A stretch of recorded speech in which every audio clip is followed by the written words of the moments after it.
वाहतूक पोलीस ठिकठिकाणी बंदोबस्तासाठी तैनात। यानंतर एक ताजा अपडेट बघणार आहोत। अभिनेता सलमान खानला पुन्हा एकदा धमकी देण्यात आली आहे। मुंबईच्या वरळी इथल्या वाहतूक विभागाच्या व्हॉट्सअॅप नंबरवरती ही धमकी आली आहे। अभिनेता सलमान खानला घरात घुसून मारण्याची धमकी देण्यात येते आहे।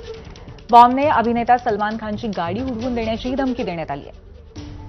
वरळी पोलीस ठाण्यामध्ये फोन करणाऱ्या अज्ञात व्यक्तीवरती गुन्हा दाखल करण्यात येतोय।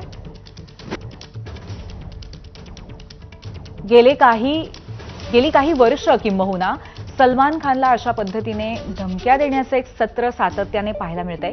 बिश्नोई टोळीकडनं त्याला थेटच धमक्या देण्यात आलेल्या होत्या आणि त्यानंतर अत्यंत बचावात्मक पवित्र्यामध्ये सलमान खान वावरतानाही आपण पाहतोय। पण पुन्हा याच सगळ्या शृंखलेमध्ये आणखीन एकदा सलमान खानची गाडी बॉम्बने उडवून देण्याची धमकी देण्यात आलेली आहे आणि त्याचबरोबर त्याला जीवे मारण्याची धमकी देण्यात आलेली आहे। वरळी पोलिसांना या संदर्भातला मेसेज आल्याचं कळतंय। मुंबईच्या वरळी इथल्या वाहतूक विभागाच्या व्हॉट्सअॅप नंबरवरती ही धमकी देण्यात आली आहे।